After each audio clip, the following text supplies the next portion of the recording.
Over the past few weeks, West Ham United have been busy getting some of their best academy talent signed up on professional contracts, with two potential future stars having committed themselves to West Ham for the next year or two. Ollie Scarles has received the limelight, of course, because of the fantastic performance he put in against FCSB in the final group stage game of the Europa Conference League in November. And Scarles turned 17 on Monday, and on his birthday, West Ham announced that he had signed his first professional contract for the club. I don't know the terms of the contract, but usually a player at the age of 17 might get a 1 year deal with the option of extended years on top of that. And usually when they turn 18 years of age, that's when a more progressive professional contract is put in place. So I'm guessing they probably tied Scarles down to the very minimum a year. And I would dare say probably a couple of years on top of that. He started his youth career at the age of 8 at West Ham United, and then he briefly moved to Chelsea before returning to the club at the age of 12 for the under 12s. In all, he's spent 6 years at the club in total. On signing the deal, Scarles said that this is a great feeling. It's a dream come true. First signing, first professional contract I've signed, and I've done it with this club, which makes it even more special. I've been here for 6 years now, and everyone associated with the club has helped me to develop both on and off the field. I'm so thankful to everyone in the academy and at the club for helping me to achieve my dream. After his first senior appearance, West Ham wasted no time in getting Scarles on their professional books.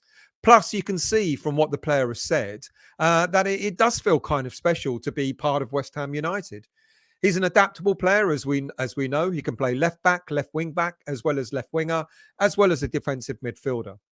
Scarles has made 33 appearances in total for West Ham for the under-18s, and this season he stepped up to make appearances for the under-21s, so making 9 appearances in total.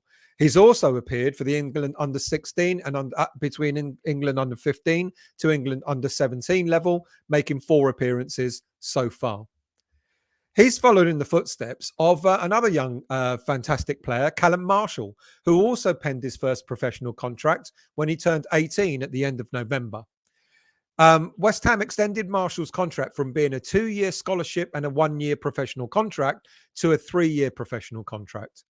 We only signed him from Northern Irish Premier League team Linfield in January of this year, and he has impressed so much that the club have decided to revise his contract accordingly. When Marshall was interviewed after signing for the club or signing his new professional contract, he said that he wasn't stupid. He knows how big West Ham United is as a club, and it was a no-brainer for him in signing the contract. He also said he had offers from other clubs elsewhere, but it was always going to be West Ham United that he was going to sign for. Since joining West Ham, he's made 22 appearances for the under-18s, scoring 18 goals. And he's also stepped up to the under-21s this season, where he's made 7 appearances so far, scoring 1 goal. He's also a Northern Ireland under-19s international with 1 goal in 2 appearances for them. This followed on from securing professional deals, professional contracts on a number of other fantastic talents that we have at the club, such as Divine and Barmer, Nathan Trotz, who signed a long-term professional deal in the summertime, and also another youngster called Patrick Kelly, who is another player that we picked up from a Northern Irish team earlier this year. In July, we signed him from Club Coleraine, and he signed immediately on a 3-year contract. So you can see the club does have a knack for pulling, for attracting players. There's no shortage of players that seem to want to come to West Ham United because, I guess, of the tradition that we have of the academy. Now, many are going to argue that we haven't necessarily produced the kind of youngsters that we used to do at the club, and I guess that's true.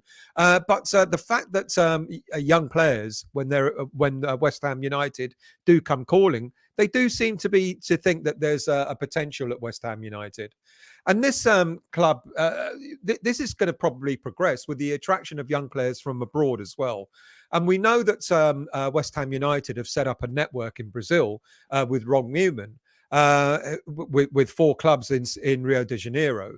And the news that young centre back Luizao has already said his farewells to his club Sao Paulo, because it looks like he will be our first January window signing. So not only are we getting players from clubs, talented youngsters from clubs around Britain, we're also beginning to get young players from abroad that are going to come into our system. Now, Luizao, I don't know, 20 years of age. It's quite possible that he may play provisionally for the under 21s, or it's possible that he may come straight into the senior team. We don't know yet. But I think the point is we seem to be attracting young talent, and West Ham United seems to have a good reputation. So, with so many young talent coming into the club or being developed at the club, how many of you are completely confused over how David Moyes uses this young talent at senior level? Now, there's one stat that I found when I was doing the research for this show, and I'd be honest with you, I was actually really quite surprised. And that is the number of academy players that have been given their debuts by David Moyes at West Ham United. Um, I wonder if you can guess. I mean, it surprised me. 14. He's given 14 players their young academy players their debuts. Now, let me qualify this in some way, because I know a lot of these players have only come in and they've only played one game. But on the whole, he has put a number of players from the development squad into the senior team. There's some interesting names there. Ajibola Olise, who we know has left for Sunderland. Dan Chesters is out on loan at the moment. Divine Mbama, Emmanuel Longello, who's out on loan at Birmingham. Freddie Potts, Harrison Ashby, going to speak a bit about him a little bit more. Jamal Baptiste, we're kind of bit. He was a player along with Olise that we thought was really going to sort of take the club by storm, but some things happened there, and he's dropped off the radar. Jeremy Ngakia, do you remember him? I'm going to talk a little bit about him later on. Kalen Casey, Kamari Swire, Keenan Apaya-Forsan, Mipo Odebeko, who's also out on loan at the moment, Ollie Scarles, who I've mentioned, and Sonny Perkins, who I'm going to talk about a little bit as well in a moment. So, okay, I understand. He's given all these players debuts, but most of them have only played one game. Cue the last game of the Europa League group stage last season, and we saw a number of players, young players, that played in that game, and especially Emmanuel Longello, who many people said was so accomplished. He was man of the match. He had an excellent game. Now, Longello, we didn't see much of him after that. He kind of disappeared off the radar. Now, one of the reasons for that is that soon after that game, not in that game, but soon after that game, Longello did pick up an injury, which kept him out for a little while. But now this season, he's out on loan at Birmingham City, and he's having a very good season by and large. He's made 11 appearances for the club, scoring 1 goal and assisting in 2. And they're utilising him as a left wing back. And I guess that's quite kind of a good thing. That's the sort of thing, I guess. They've had a taste of the games at senior level, and now if Moyes believes that they are one for the future, it's the right thing to send them out on loan, and especially to a Championship team that's vying for Premier League promotion this season. And so he's going to get a lot of really good game time. He's going to get a lot of experience playing on a regular basis for Birmingham City, and I think that stands in good stead. Now, he's at the end of his contract at the end of this season, but West Ham United do have an option to extend it by a further season, which I believe they will. And he turns 22 on the 27th of December, so he's at the right age. He's had a season at the Championship. He'll come back to West Ham United. Hopefully, we'll extend his contract, and maybe he is the type of player that could be the long-term prospect. We've been saying for quite a while we need a replacement for Aaron Cresswell, or someone certainly to be challenging him at the left back stage. And why not Emmanuel Longello? And then this season we saw Scarles, who was played again in the last group stage game in the Europa Conference League against FCSB, and just like Longello, had a fantastic game. Everyone was raving about him and said he's definitely one for the future. And I've already mentioned we've now signed him on a professional contract, which is really, really good. And then there was another player that we thought, oh, well, something may come of this. Divine Mbama, he made his senior debut in the same game as Scarles did against FCSB. He thought he scored a goal on his debut. Unfortunately, it wasn't given to him. It was a deflection off a defender, so it was an own goal. But another player, who took his opportunity and certainly won for the future. And then more recently, we saw Pierre Equa playing a very impressive game against Cambridge in our friendly the other week. And again, I thought maybe we're going to see a little bit more of him in the game against Udinese in Italy, but he was on the bench, but he didn't make an appearance. So when you look at the 14 players that have been put in the senior team, you think, wow, that's good. But then you sort of see Longello, you see Scarles, you see Mbama, and perhaps you may not see them again in the senior team for some time. Now, my thinking is, my understanding is the club are looking for Pierre Equa to go out on loan for the rest of this season, get him ready. Hopefully a club that is really, can utilise him on a regular basis. I dare say that the likes of Scarles and Divin Mbama will also go out on loan at some stage throughout their careers before they come back to the West Ham team. And maybe that's the right thing to do. So these are all the positives. We've got players that are interested, young players that are interested in West Ham. When they're approached, they join the academy, and then if they're good enough, they get their professional contracts, etc. But what about the downside? Because we do hear an awful lot of the downside about West Ham United, and how players are leaving us in their droves, and they don't want to play for us, etc. And why is that? Well, let's start off with one of the first negatives, and that was the interview that Wayne Rooney had on Toffee TV just recently, or it was certainly televised on YouTube just recently. And Wayne Rooney talked about his time at Everton when he was a youngster, and he talked about how David Moyes tried to sort of hold him back. He said it. He said he held me back, or tried to hold me back. Now, it wasn't holding him back in terms of not letting him play, but he was telling him how to play. And of course, an experienced manager telling a youngster, this is what I want you to do, etc. And Wayne Rooney said, that would have held me back. I did what he wanted to do, but he did what he thought was right on the pitch. And of course, the person that was right was Wayne Rooney. So I think a manager like Moyes is obviously going to try and give a young player advice. But I think what concerns us more from that interview is not so much, not so much the youngsters that he's advising, but also maybe not getting the best out of the senior players as well. If he's holding them back, the likes of Scamacca, the likes of Paqueta, etc., etc. So I think that's one of the downsides is when you hear something from a player that played under Moyes in the past, and he talks in sort of in a bit of a negative way, the experience that he had, it does make you wonder what David Moyes' approach is to nurturing young talent. And then, of course, we heard end of last season that Sonny Perkins left. And we had mixed stories about Sonny Perkins as to why he left. On the one hand, you heard the stories that he wasn't going to get game time. He didn't think he was going to break through into the first team, and he decided that he wanted to go elsewhere to get more game time. And then on the other hand, you were hearing stories about his agent sort of buzzing in his ear saying, oh, I can get you a better deal rather than the one that West Ham are offering you. And let's go and look elsewhere. Now, I don't know which one's right. I don't know which one's true. Look, Perkins, he only joined us a couple of years ago in 2019 from Leyton Orient, and he progressed. He got into the first team, etc. And here's the irony: he was getting a bit of game time. He was getting a bit of traction at West Ham United, and West Ham wanted to keep him on, offer him a professional contract, and see how he fared. But he decided to go to Leeds, and he's only had one game, 25 minutes in the Leeds senior team, and that was in the Carabao Cup, which they lost. And he may not get another opportunity for quite some time in the senior league. Maybe, I don't know, I can't remember who Leeds are playing in the FA Cup. He might get a little bit of game time there.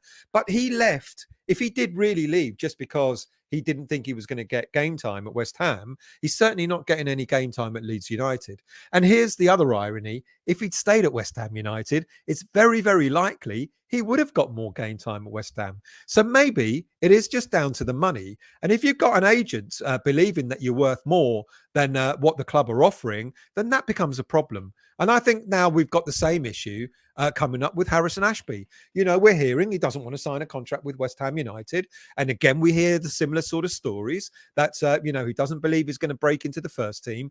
And yet he's going to go to Newcastle, where he probably isn't going to break into the first team, especially with Newcastle United now having so much money, washed with so much money, that they'll probably be going out looking for the best talent in every position they've got available. So how is Harrison Ashby likely to sort of compete with that? It's possible he may, he may get that opportunity at the club, but I'm not so sure. And again, we've got this dilemma of we hear one story and then we hear the other story. And which one is it? Because again, Ashby has been approached with a new contract. He's turned it down, and he's looking at leaving the club. And it's quite possible he's agreed a pre-contract agreement with Newcastle United, and it looks like he might leave in the January transfer window.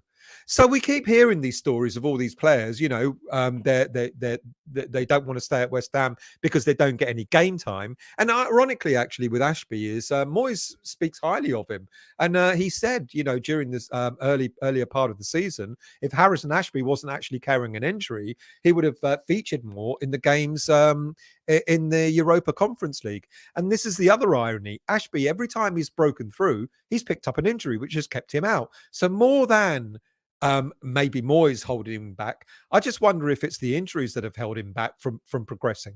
I don't know. But then we go back to the whole issue with contracts. Now, look, if an agent turns around to a young player and says, I think you're worth 35 grand a week, 40 grand a week, 50 grand a week, that's what we're going to go to the board with. And then the board turn around and says, well, absolutely no way. We've got a pay structure here and you've got to abide by the pay structure. Most teams have pay structures. An awful lot of Premier League teams have pay structures, not only for their senior players, but also for their academy players, development players, etc., etc. Now, usually when an academy player breaks through into the first team, they starts off on something like 20, 25, 30 grand a week, give or take. And then they'll get bonuses as they go along. They'll get a bonus for if they start a game, they'll get a slightly lesser bonus. If they come on as a sub, they'll get another bonus. If they score a goal and assist and all that. And they'll even get a bonus if they play senior international football as well.